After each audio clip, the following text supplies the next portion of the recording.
All right, everyone. Welcome back to another episode of Mom's Basement. I'm your co-host, Buffalo Ben.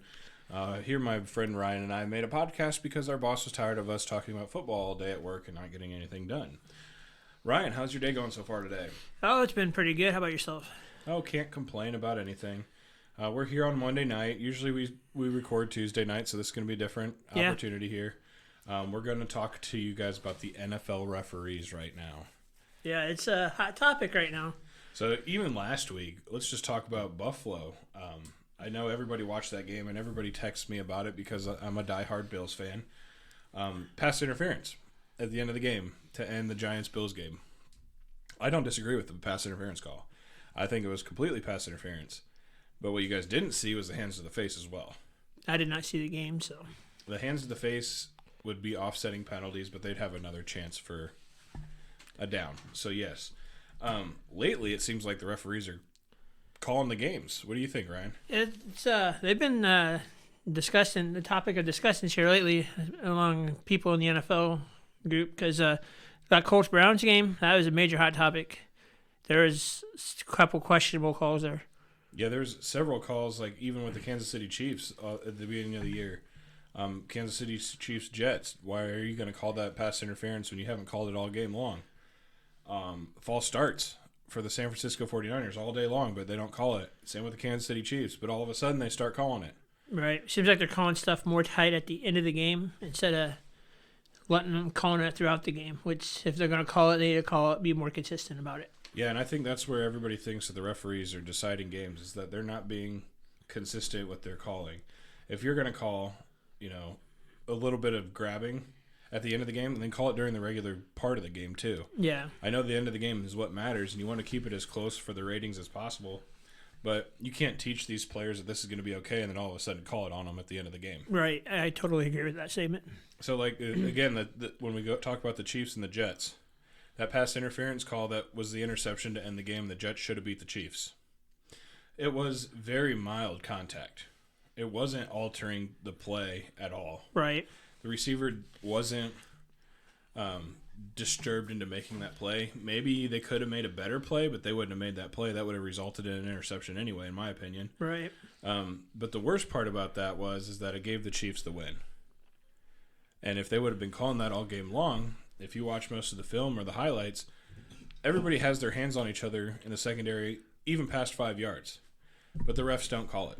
Yeah, by rule, if it's past 5 yards, it's illegal contact. Correct. But if you're going to consider, but if you're not going to call it like that during the game, then don't call it at the end.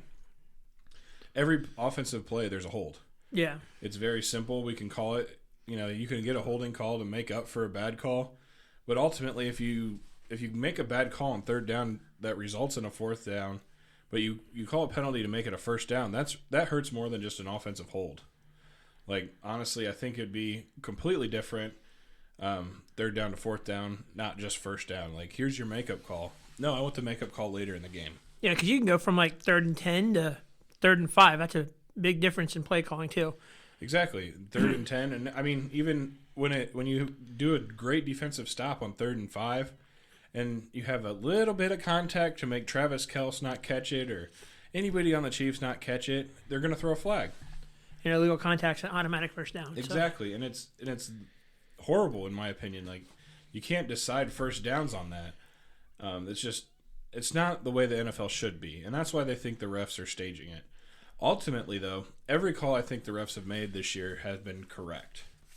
Not necessarily right at the right time, but the pass interference call that they gave the Giants the first and goal at the one with no time left, that was a correct call. Pass interference on the Jets versus Chiefs, that's the correct call. But the only incorrect part about that is the consistency of the game, and that's what I didn't like about it. They were letting them play all game long until the final snap. That's why I think they decided the game for the Chiefs. Do I think the refs were wrong? No. Do I think the refs made bad calls this year? Not really. I think that they're just not doing it consistent enough to make it seem like it's favoring one team. Being a ref is harder than it looks. It's terrible. You're not getting referees to want to learn how to play because they just get trashed on the whole time. Right. But honestly, I think the refs have been doing a better job this year than last year.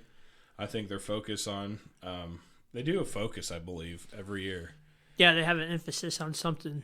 Like they talk about it in the meetings. And I think it's linemen downfield, because as many times as I've seen offensive linemen downfield, it's never been called until now. Yeah, because every time you run a screen, there's a lineman downfield, every play. And those are okay, but on a passing play, the lineman only could go 1 or 2 yards forward, unless they're still blocking. Right. But once they're done with the block, if they're 3 yards out, it's an illegal man downfield. Well, if the ball goes out of the quarterback's hand, then they can take off downfield.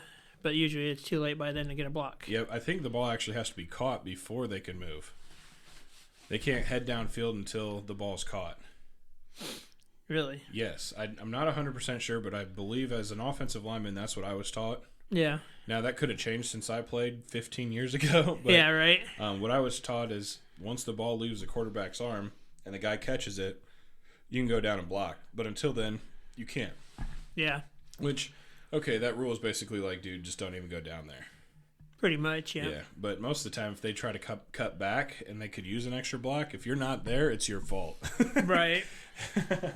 But other than that, the referees do need to make sure that they are consistent. And I hope this episode gets enough views where people can agree with that and share this so that, we could start seeing a better NFL. I'm tired of seeing the same calls go to the same way. As a Bills fan, I'm starting to see it a little bit more our way, which is great, and I love that. But it needs to change. It needs to be fair. It seems like the bigger star you are, the more calls you get. It's like true. Patrick You earned it. Patrick Mahomes gets more calls than, say, Zach Wilson will. But, if you want to have a fair and injustice NFL, Zach Wilson should get the same calls as Patrick Mahomes. It shouldn't matter how big a star power you have. If it's a penalty, it's a penalty, you know? I agree 100%. And there shouldn't be any leniency at all. And if you're going to lean that way with Patrick Mahomes, then you got to lean that way with Zach Wilson. Yeah. You can't just say, okay, if I hit Zach Wilson right in the chest, it's a clean hit. If I hit Patrick Mahomes in the chest, it's roughing the passer. That's what we saw with Tom Brady. Every time Tom Brady got hit, it was below the waist. Well, how many times are these quarterbacks getting hit below the waist? It's below the knees is a penalty now, too. Yeah. So. Yeah. Well, you know me, I'm a huge Patrick Mahomes fan. I love Patrick Mahomes. And he is getting a bunch of calls for him that other quarterbacks seem not to get. Yep, I feel like if you're not elite, you're not getting the call. I am a Patrick Mahomes fan. I wish him the best of luck because I would really like to see somebody break Tom Brady's record. And if anybody in the NFL right now, it's him. Yeah. But the way that the NFL is making these refs call, the Kansas City Swifties are not on my list of congratulatory anymore. I'm against them. We're going there, are we? The Kansas City Swifties must go down. They just added 400,000 more fans. They're just going to continue to get more calls because their ratings have skyrocketed. Yeah. It makes sense in the NFL. It's more of a business than it is a sport. Yeah, I had bring the sport back. I had a family member tell me at dinner the other night that she is starting to become a Chiefs fan, and she's never watched football in her life. And thank you, Taylor Swift. Yeah. Thank you, Taylor Swift, for bringing more people's attention to the NFL. Right. Let's give her credit where credit's due, but ultimately, if the NFL is worried about ratings, these refs are going to still favor those calls, and it's going to be hard to beat the team and the refs. Well, the NFL shouldn't be worried about ratings. They dominate every sport. If the NFL is on, it's getting ratings over anything else. Yeah, and they shouldn't be, but they don't want to lose people. When they started kneeling for the flag, they lost a lot of viewers. They did. And now they're not allowed to kneel, or they don't even show the players anymore. Yeah. Like I said, they didn't show the players before. I don't know why they started showing them then. Yeah, just to make a stance or to, Yeah. That whole situation, I felt bad for both sides because they're making a statement, but they're hurting the wrong people to make the statement. Correct. But I do have an idea. What's your idea? That make the NFL way better. Kneeling at the end of the game. Okay. I don't like that rule. I don't like that you could take, what is it, 1 minute and 20 seconds? If there's 1 minute and 20 seconds left in the game, you can run the clock out. Yeah. Or possibly 2 minutes, honestly. Yeah, if they don't have no timeout, yeah. Correct. I think if you're not in the red zone, so if you're not in scoring position, you shouldn't be able to kneel and run the clock down. There's going to be arguments about that too. Yes, I know. And the red zone is pretty obvious. It's, in front of the 20 or earlier. Yeah. If you're getting ready to score again, that's when you know the game's over. Okay, but let's say the Vikings are playing the Bears. The Bears throw an interception in the end zone. Okay. Vikings get the ball on the 20. Yeah. Okay, if you do a 10-second runoff after every kneel down, the Bears will have another chance to get the ball. The plays continue. You're playing all the way down to the final minute instead of the final 3 minutes. Well, my philosophy on that is if you don't want to be in that situation, play better. Well, as tight as the games are, if you have a great finish, you want it to stay great. Like how much more intense would it be if you go down on a final drive, you don't get it, but you still have a second chance? It's not over yet. What would you? How would you like that game more? How would that game would be talked way more if they got a second chance? But their second chance would be harder because they wouldn't have any timeouts. I don't know how much I would like that. You don't know? I don't know yet. Okay, so let's put it in perspective with the Chiefs and the Jets. Okay. That game was really close. The refs decided that penalty, giving the Chiefs a first down when the Jets should have had the ball. Okay. The Chiefs ended up scoring. Jets have a chance. Jets throw, I believe, an interception in the game. Yeah.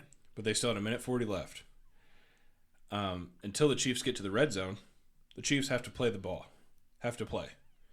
You only can run 10 seconds off and the clock stops.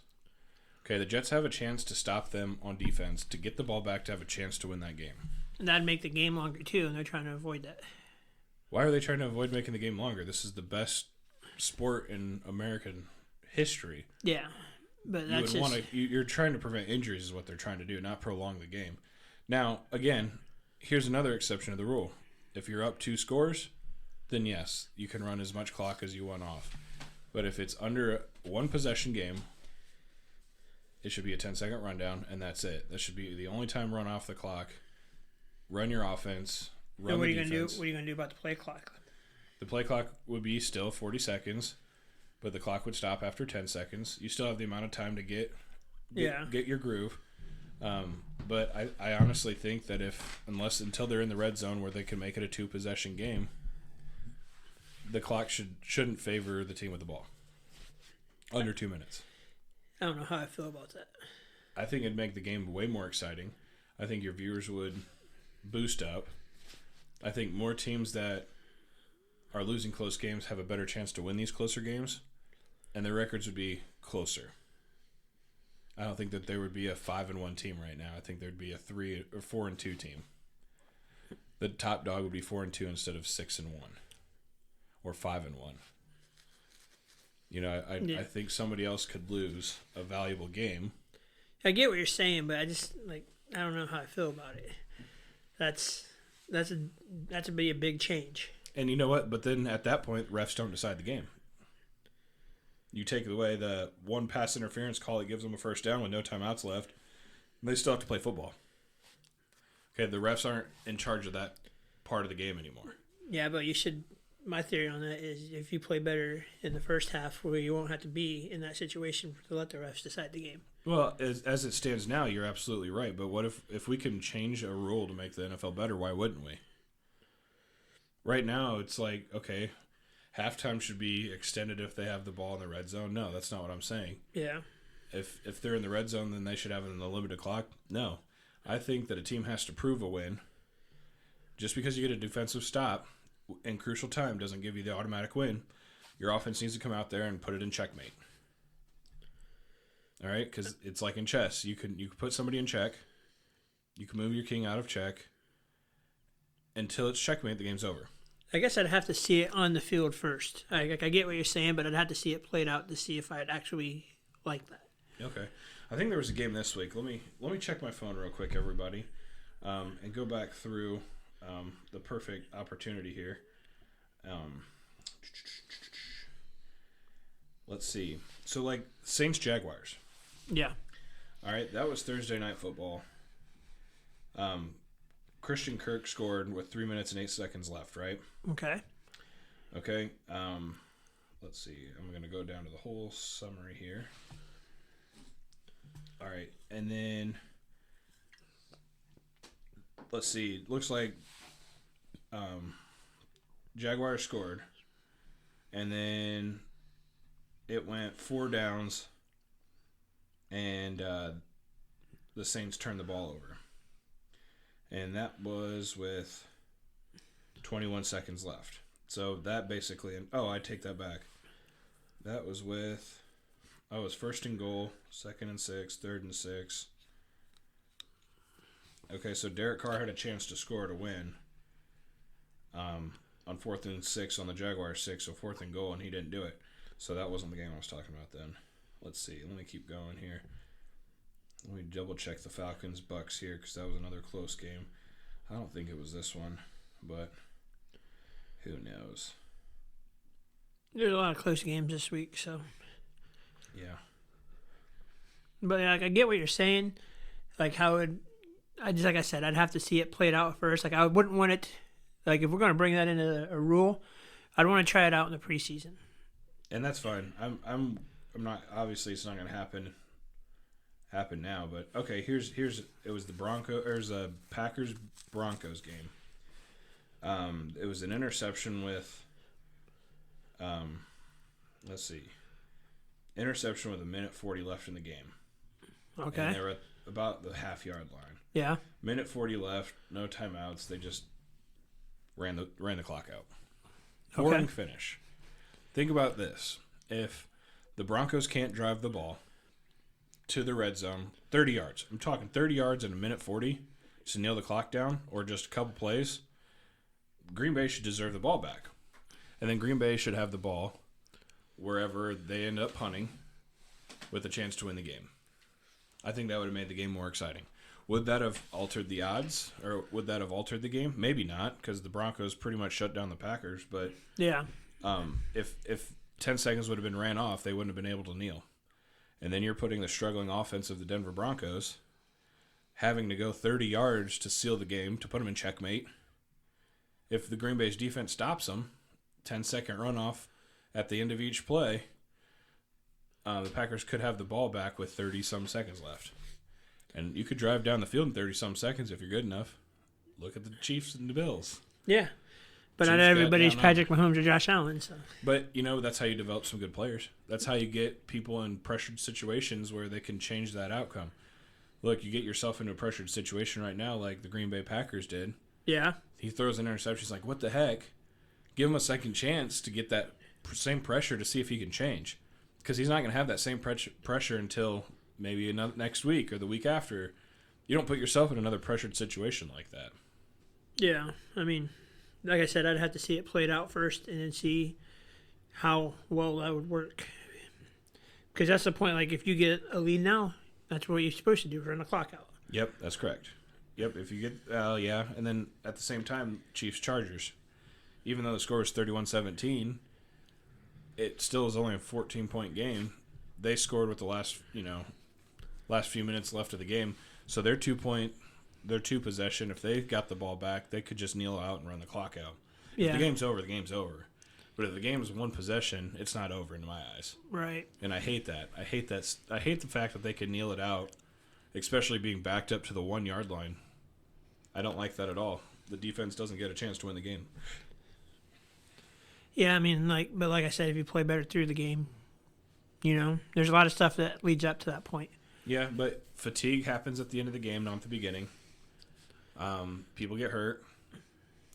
I mean, the game shifts. Yeah, The momentum shifts.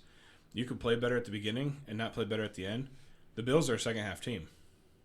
They're not a first-half team. They haven't been for a long time, but last year, when the Bills, on the first 5 games, every possession they scored, whether it was a touchdown or a field goal. Yeah. They didn't use their kicker till week 6, and maybe week 5. But there was so many games where they didn't even need a kicker. And if you're that dominant, then yeah, the clock will run out. But if you put the Chiefs, let's say the Chiefs and the Bills play. Yeah. Okay, Patrick Mahomes throws an interception in the end zone. We get the ball on the 20. 2 minutes left in the game. Chiefs have no timeouts. We should have to prove ourselves that we actually beat the Chiefs, and that wasn't a fluke interception. We should have to go down the field, run the clock out with plays, or run the clock out by getting it to the red zone and kneeling the ball. Otherwise, the game's over. The game's over at that point. Yeah, and good for our defense for winning the game, but how much more exciting could we extend exciting games? Yeah, but if you get an interception at the end of the game, that's the game. That's how I see it. I mean, maybe I'm just old school like that, but End of the game is what? I mean, it used to be the end of the game before this 40-second time clock. It used to only be 25 seconds. Yeah, but like if say Buffalo gets the ball off a Kansas City interception, Kansas City don't have no timeouts. There's a minute left. You the ball, get out of here with a win. A win's a win in my book. It doesn't matter how you get it. Yeah, a win's great, but let's talk about our fans that are paying $500 to go to these games. Let's make it more exciting for them. Let's make it more exciting for the people that are, paying their money for their jerseys or paying money for this. Like, I would be upset if the Bills intercepted it and I made this stupid rule and we lost because of it.